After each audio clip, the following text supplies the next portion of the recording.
sebagai generasi muda, apalagi ya yang kondisinya lebih sempurna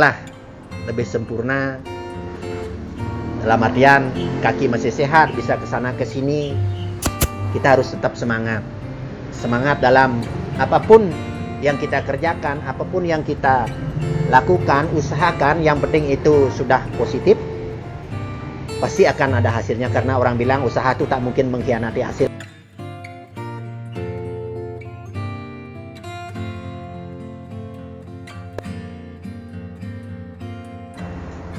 Om Swastiastu. Perkenalkan, nama Tiang adalah Iketut Sukaji. Di sini saya sebagai pemilik toko dari Kubu Shop yang menggeluti kerajinan limbah kayu. Saya adalah pengrajin limbah yang berbahan baku kayu jati. Di sini saya menggunakan limbah yang saya dapat dari toko-toko terdekat lingkungan sini yang tak terpakai. Jadi untuk itu saya namakan kerajinan limbah, karena memang ini limbah yang sudah tidak dipakai lagi oleh toko-toko yang mempunyai kerajinan. Mungkin mereka membuat meja, jadi sisa-sisa dari limbah itu saya yang ambil, terus saya jadikan kerajinan. Di sini saya lebih condong membuat kerajinan yang mengambil bentuk yaitu binatang. Saya fokusnya ke binatang karena di pasaran yang saya sudah ketahui atau yang sudah saya pernah jual, kebanyakan tamunya itu mencari binatang yang berbentuk seperti kuda, seperti yang terlihat, macam-macam binatang, ada singa. Di sana saya menyesuaikan juga dengan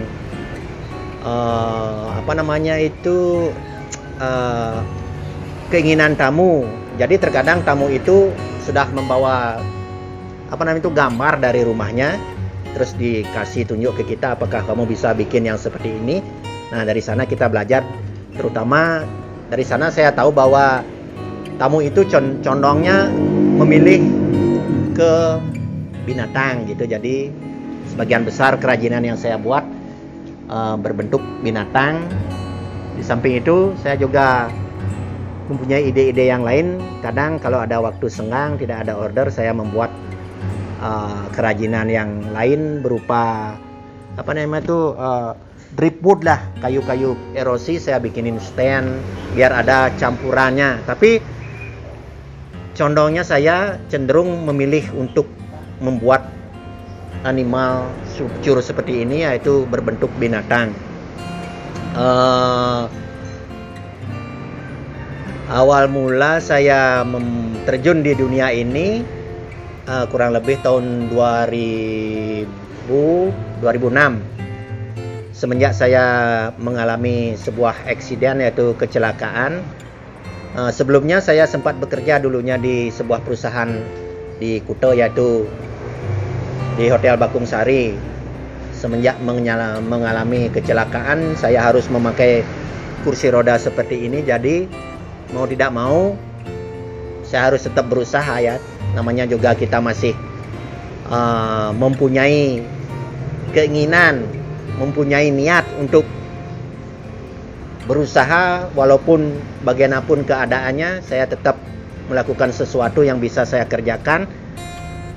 Di awal mulanya saya terjun ke usaha ini, awalnya toko saya sangat kecil, tempatnya sangat kecil. Di samping itu juga saya tidak ada modal awalnya, jadi saya pinjam dulu barang-barang sama teman. Kebanyakan awalnya saya menjual seperti lampu. Setelah itu adalah teman dari Jawa, dari supplier itu menitipkan barang kepada saya yang menjualin. Dari sana saya mendapatkan profit sedikit, saya beli barang.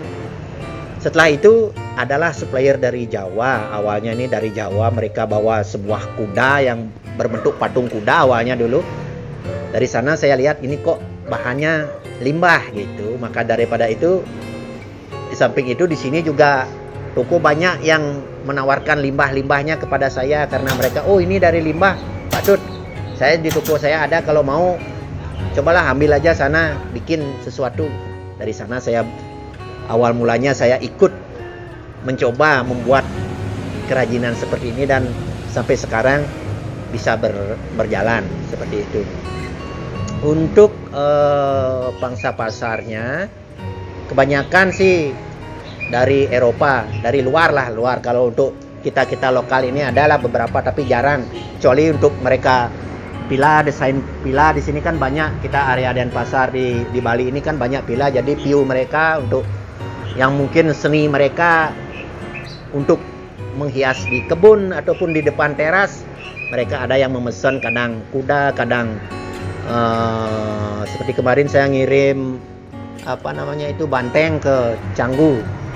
Jadi sesuai pesanan mereka, apa yang mereka inginkan, dikasih gambar, saya berusaha membuatnya. Seperti itulah. Kesulitan yang saya alami sih banyak ya, karena awalnya saya membuat ini kan kita tidak tahu ini limbah gimana kita bikinnya. Limbahnya seperti ini kan kayu keras, jadi kita nggak bisa bentuk, jadi kita seperti memasang parsel lah istilahnya sini. Jadi kita harus step by stepnya kita rancang sedemikian rupa. Lama juga saya untuk mencari sebuah bentuk itu, cukup lama sampai akhirnya kalau dibilang bagus sangat tidaklah, mungkin jauh lah, tapi pandangan kita terhadap seni itu kan beda-beda.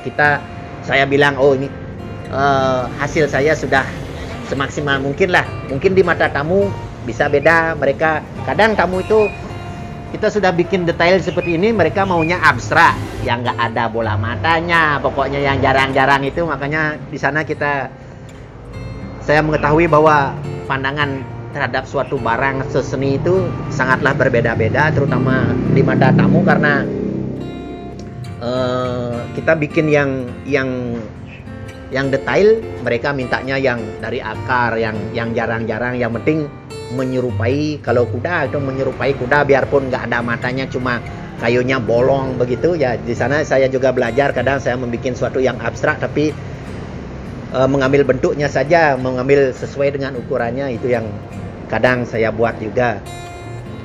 Dan untuk saat ini mengenai bahan yang saya pergunakan,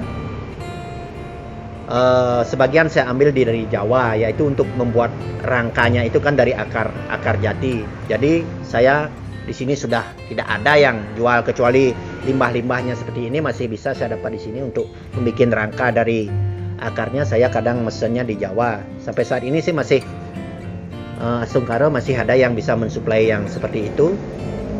Dan untuk alat yang saya pergunakan di sini tidak membutuhkan alat yang rumit, cuma yang terutama yang saya pakai sensor sama alat tembak, itu aja. Sisanya untuk mecah kayu kan adalah kita punya kapak dan sebagainya, tapi intinya untuk bor yang terutama saya pergunakan alatnya sensor untuk baku tembak. Cuma itu di sini yang saya jual adalah kreativitas, terutama kreativitas. Kalau kita nggak kreatif dalam usaha apapun, susah untuk berkembang. Jadi kita tuh berusaha biarpun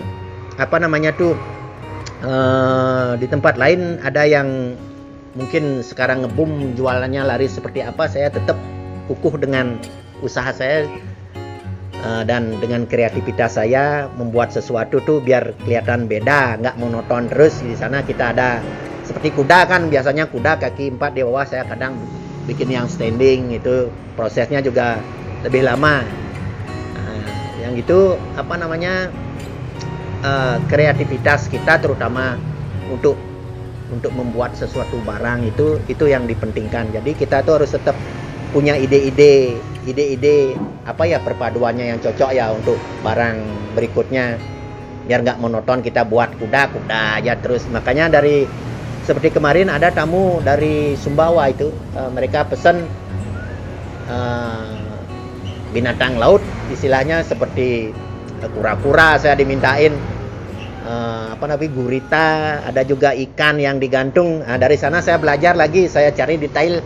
Kita lihat dulu gambar seperti apa sih kura-kura itu, karena itu kan proses yang baru kita buat. Akhirnya seperti ini, kemungkinan bikinnya rangkanya seperti ini.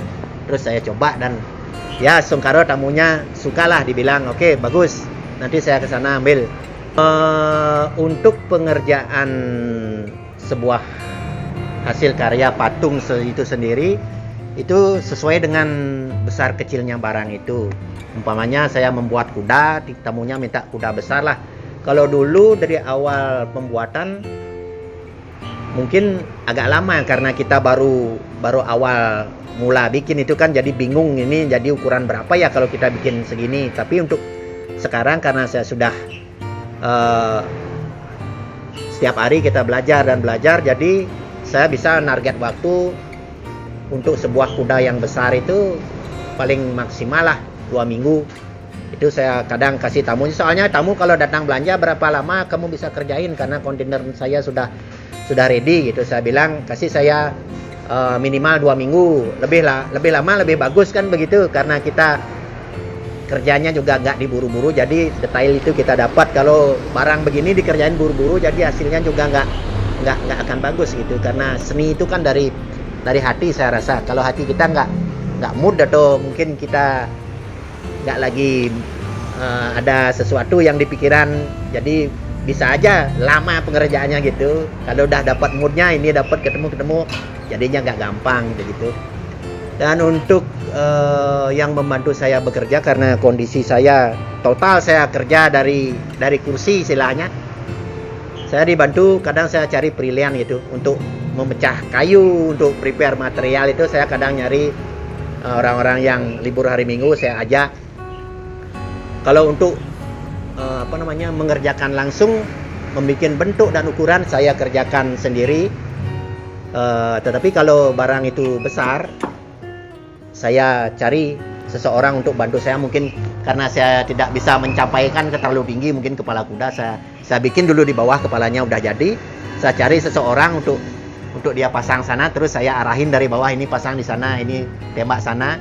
Sisanya itu yang bisa saya jangkau saya kerjakan sendiri. Seperti itu, karena cenderung kerajinan seni begini bukan bagaimana ya, itu harus memang mempunyai sedikit bakat lah.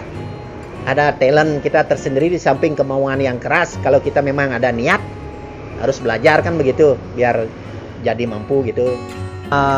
Di sini saya ingin sedikit memberikan motivasi untuk diri saya sendiri, dan mungkin juga buat orang lain kondisi seperti saya maupun yang kondisinya mungkin sehat sempurna.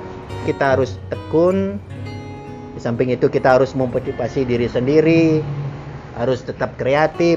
Intinya jangan pernah putus asa dan semangat.